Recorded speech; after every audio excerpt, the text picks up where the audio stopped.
Friday Frenzy with Lisa Novak and Mark Novak. Stay tuned.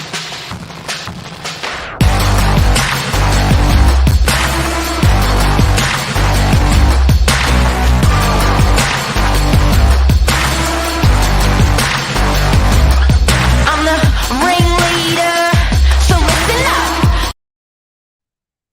Do you need the light? No. Yeah, we need the light. No. Need the light. Light's awful. Light's better. Ready? No light. We're in our casuals this morning. We've just come back from doing a very nice big walk. Beautiful morning after a massive storm here in Sydney last night. Wasn't it crazy? Beautiful. Wow, it was unbelievable. People would have got some great slow-mo vids on those. Oh, yeah. That lightning was just incredible. Yeah, it was amazing. So Fridays, we recap the week. We just talk about whatever. Feel free to throw topics our way. What do you want to start with, Mr. Novak? Over to you. People, the biggest comment I'm getting from people is, we've had a boom. Are we going to have a bust? Are we going to have a bust? Yeah. Are we going to have a bust? Is it too late? Have we left our run too late? Are we going to have a bust? Interesting. What do you reckon? So, no, I don't believe we're going to have a bust. Yes, there's talk about these interest rates going up. They're still historically low. The reality is that, particularly where we are, Mark, on the Northern Beaches, and we're not talking about globally, I think let's concentrate on talking about our area. Yep. Northern Beaches historically has been extremely resilient. Yep. And has outperformed most areas of the country. Yep.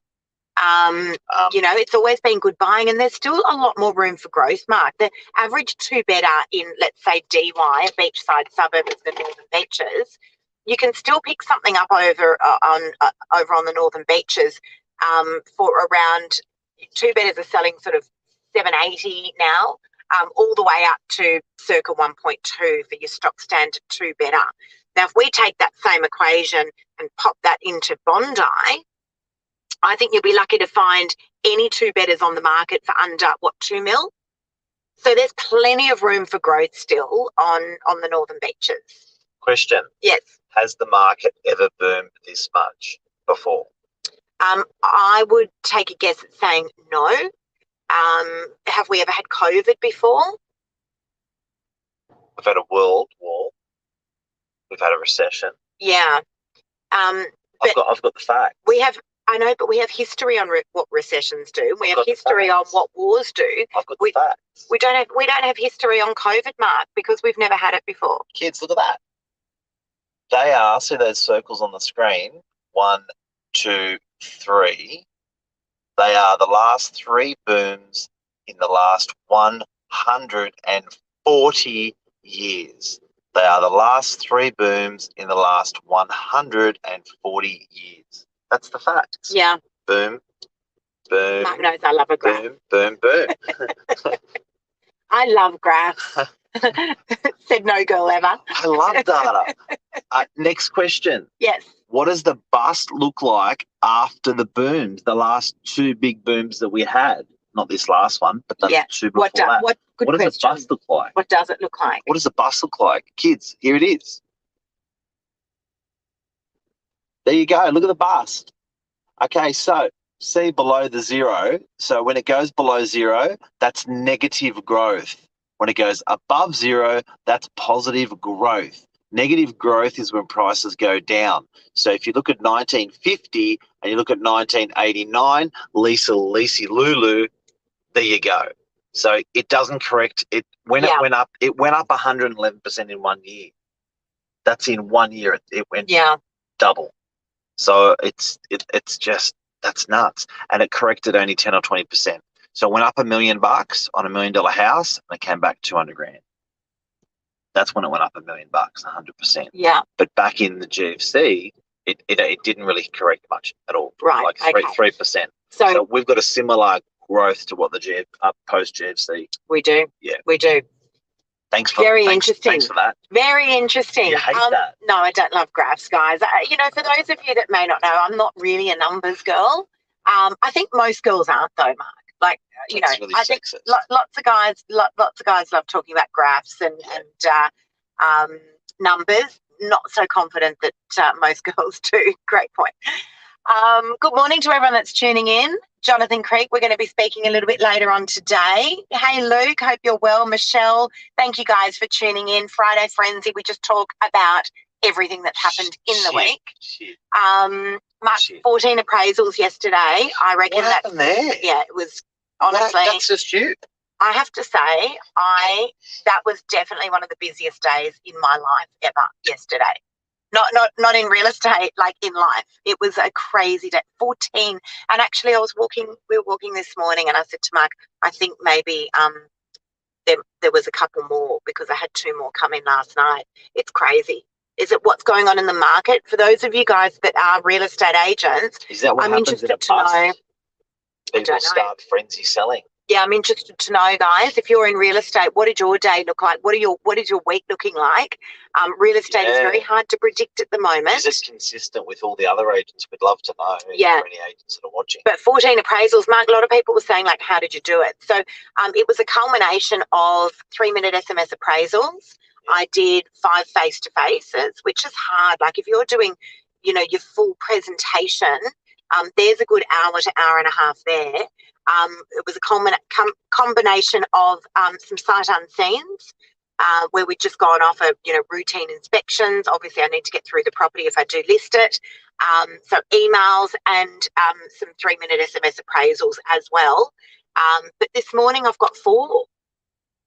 It's crazy, honestly crazy. Hey, I've got something weird to say. This morning we were talking. You were saying how many of your vendors that you're selling for that you haven't met face to face. Yeah, it's crazy. Now, as an agent for 28 years, I think that's really weird shit. Yeah. But if you ran a survey and said how many, like, do you want to meet your real estate agent face to face in your house? Do you want to meet 3, 4, 5 of them and sit down for an hour and a half each?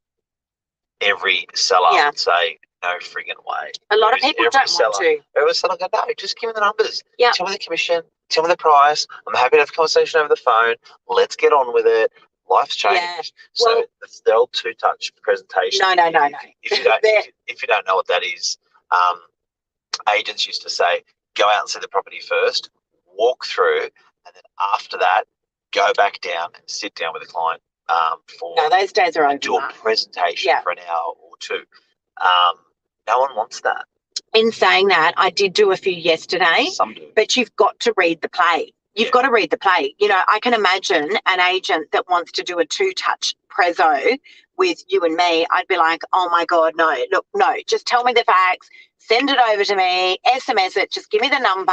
So, you've got to read the play. Some people are just looking for the price. Yesterday I went and did a presentation to one of the quirkiest people I've met.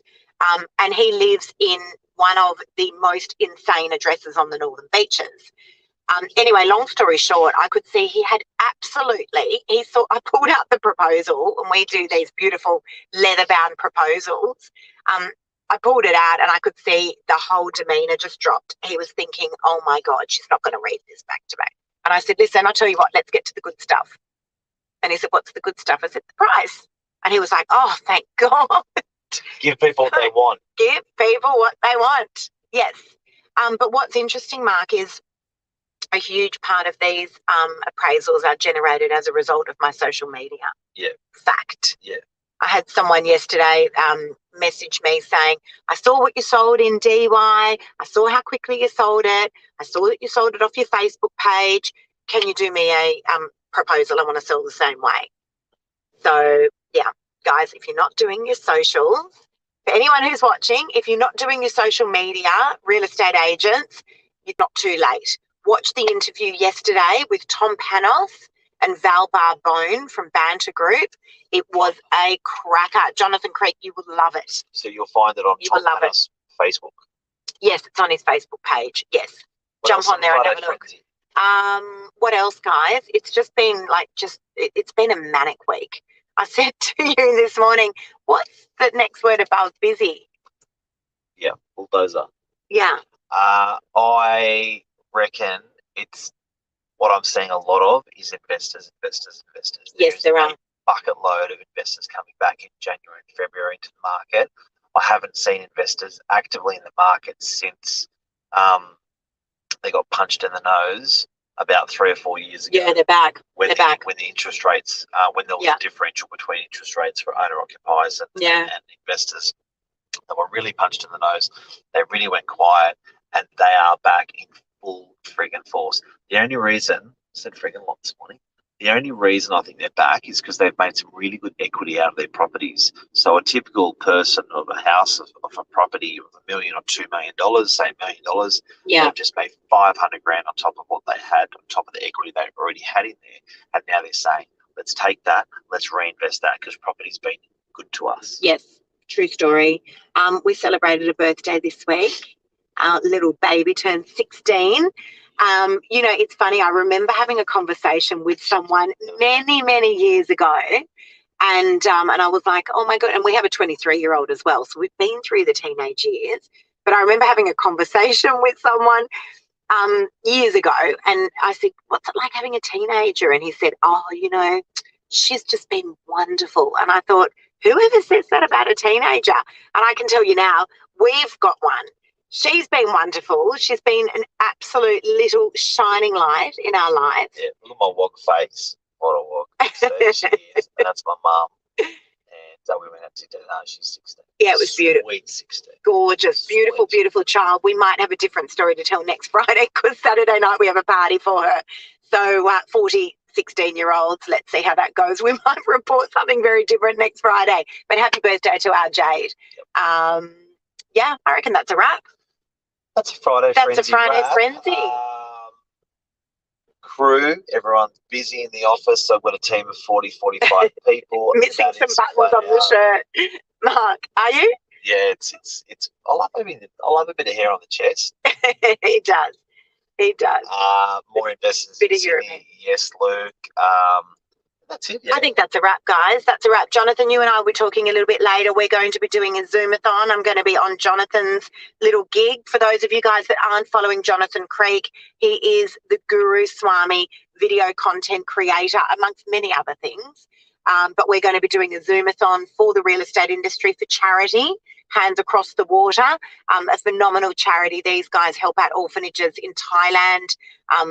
Something very close to our heart. Mark's done many bike rides in Thailand, raising money for that incredible charity. So stay tuned.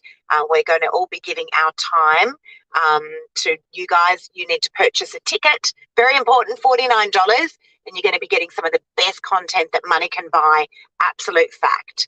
So we'll pop some links. We'll pop some links into this so that people can see where to get it from. Hands Across the Water, sponsor them. They are doing great things. Tons of phenomenal people in the industry as well. They're giving up their time. First time ever. Yes, it is. First time ever. Guinness Book of Records. It's going to make it to the Guinness Book of Records. Giddy up. That's a wrap. See you, See you guys. Bye. Bye.